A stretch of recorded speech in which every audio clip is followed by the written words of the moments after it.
Trump's alive, thank God, alive and well, happy to report. We need to report it because for some reason, the loons on the left spent the entire weekend speculating that he might be dead. Based on what? Some errant report that he had suffered a heart attack or something? No, based on the fact that they hadn't actually seen him on camera for 3 days. 3 days. He had a presser. He was out in the news. And then for 3 days, he wasn't actually on camera or holding a press event. And they went into meltdown, speculating that he might be dead. It led to people like George Conway of the Lincoln Project, formerly married to Kellyanne Conway, saying things like, shh, don't jinx it. Like, if you talk about it, he might wind up alive. Like, the fervor for this man's death was in full flower over the weekend. There's one great example we have here, which is Jen Psaki. Now, she, of course, I'm sure, hoped Trump was dead. And she was one of the chief cover-uppers for Joe Biden's mental infirmity. She worked for Joe Biden for the first half of his presidency and said nothing about the fact that the auto pen was really president. And now she wants to be the authority on Trump's possible health problems, his status as an alive or a dead president, something she really should keep quiet about, given that she covered for Joe Biden. And here's what she said after Trump, miraculously resurfaced playing golf, very much alive. Here she is in SOT 26. We went from Trump saying he hadn't heard about the rumors of his death to Trump saying he did hear about them from reports. Really can't make this stuff up sometimes. And look, we may never know why Donald Trump suddenly spent a week hiding entirely from the American public. But you don't actually need baseless online conspiracies to explain why he might not want to show his face in public right now. A newly released Wall Street Journal poll finds that the percentage of Americans who think they have a good chance of improving their standard of living has fallen to just 25%. Okay.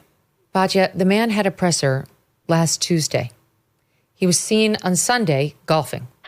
She's very, very upset that she had to go, I guess, Wednesday through Saturday. So, 4 days. Not seeing. We may never know. We may never know why he spent a week hiding.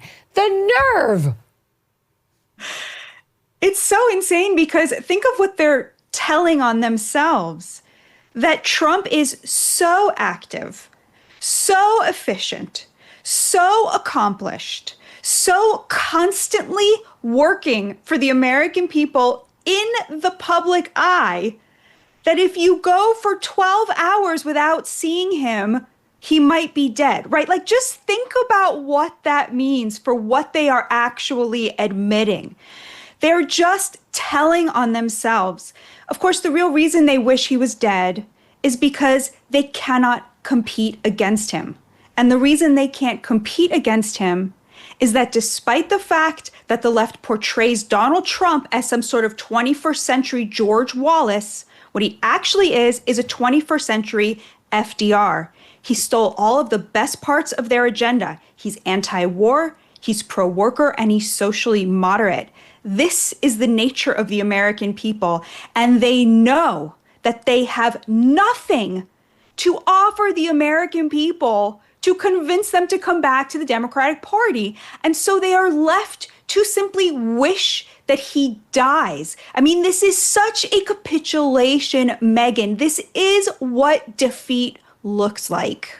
Yes, it's so true. That's their only way out, is to hope for an early demise, which is just so vile. Disgusting. You've got Tim Walz. Okay, Jen Psaki, she's a talking head, whatever. But Tim Walz was recently the vice presidential candidate on the Democratic ticket. Maybe you'd expect a little better, a little higher in terms of the rhetoric. You would be disappointed. Here is SOT 27. You get up in the morning and you doom scroll through things, and although I will say this, the last few days you woke up thinking there might be news. Just saying. There will be news sometime, just so you know, there will be news. Look at him. So chipper. Don't worry, there will be news. In other words, Trump will die something to look forward to. The absolute nerve, especially with a president who was subjected to at least 2 assassination attempts and just dodged death in recent history, to the great relief of every sane person in the nation. Now to be openly, talking about what a delicious day it's going to be, it's totally irresponsible. I mean, it's godless is what it is. It is truly, truly godless. And I remember the first time somebody, an over-credentialed leftist elite, said to me, no, I wish that the shooter had succeeded. Mm-hmm. And I was just in disbelief. What has Donald Trump ever done to you? I mean, talk about the American dream. Jen Psaki says Americans don't believe they have access to the American dream. That's thanks to Democrat policy. Amen. Like NAFTA, like shipping 5 million really good middle-class jobs overseas to build up China's middle class for some reason. Defunding vocational training. Thank you, President Obama. Cutting off another avenue that working class Americans had to the American dream. Since the 70s, Democrats built an economy that was an upward funnel of wealth from the pockets of working class Americans into the top 10%, the over-credentialed leftist progressive college elites. It was wage theft of their working class neighbors. And then now these same rich people who got rich off of the mass immigration that resulted in the downward mobility of working class Americans sit there saying, oh, wow, I wonder why working class people don't think they have access to the American dream. Do you think it's because you welcomed in millions and millions of illegal immigrants to replace them in the job market and drive down the wages and live off of the government and, take their welfare? It's so exactly obvious. Right. It's so obvious. The nerve of her to use that Wall Street Journal poll, which I do want to discuss with you, but on the decrease in believing in the American dream, that it's possible for me or my children, that came out this week. And the nerve of somebody who not only is a Democrat, but worked for the previous Democrat administration, a guy who was vice president for 8 years under Barack Obama. And Jen Psaki's been tied to them all to be like, it's all Trump's fault. It's the first 7-8 months of Trump that have led to these poll numbers. It's all on Donald Trump, not a Democrat creation at all. It's so frustrating. And you catch them in these catch-22s because on the one hand, they hate the tariffs. The Democrats have secretly, quietly become the party of free trade. I don't know if you noticed, because whatever Trump is, they have to be the opposite. So Trump said, this trade's not fair to American workers. Suddenly they're rushing to defend trickle-down economics and free trade. Okay, let's set that aside. So they hate the tariffs like all rich people, which is who the Democrats' base is now, hate tariffs, right? They want free trade. They want cheap stuff. But then they'll say, but Trump, everything he does is for the rich and for the elites. If that's true, why do the rich and the elites hate him? If that's true, why did, for every billionaire who backed Trump, Kamala Harris get 2? Why did 95% of donations to politics coming out of the top 3 management consulting firms go to Kamala Harris and not Donald Trump? Why did Wall Street pick Kamala Harris and not Donald Trump? I mean, they know it's not true even as they say it. But, data coming out of Treasury right now shows there's been a 1.4% wage increase for blue collar workers just in the last 8 months, thanks to Donald Trump's administration. Megyn, 1.5 million illegals have exited the workforce, and they have been replaced by 1.8 million American workers. This is like an astonishing feat. And despite the fact that many of those Americans who replaced illegals are working in things like meat packing, you haven't seen a huge increase in prices. There's a very small increase in prices, in consumer prices. It's less than 1%. Despite the fact that we're replacing people who will work for $5 an hour with Americans who expect healthcare. I mean, what Donald Trump has done with our economy is staggering. He's reduced the income gap, reduced the wage gap. He's literally bringing back the American dream for the bottom. And all you hear when you turn on cable news is millionaires bemoaning the fact that this economy is bad for them. It's just the chutzpah here, the chutzpah, and them blaming him for everything that went wrong under successive Democrat administrations. It's disgusting. The nerve. So I want to give a couple stats on that poll in 1 second, but I do have to play the Trump response. He spoke with Peter Doocy at the White House about the alleged rumors. The rumors of my demise have been greatly exaggerated. And Peter Doocy raised it with him in SOT 25. Here's how that went. How did you find out over the weekend that you were dead? You see that? No. People didn't see it for a couple days. 1.3 million user engagements as of Saturday morning about your demise. Really? I didn't see that. I have heard, it's sort of crazy, but last week I did numerous news conferences, all successful. They went very well, like this is going very well. And then I didn't do any for 2 days, and they said, there must be something wrong with him.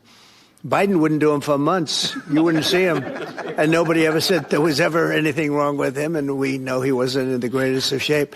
No, I heard that. I get reports. I did numerous shows and also did a number of truths, long truths, I think pretty poignant truths.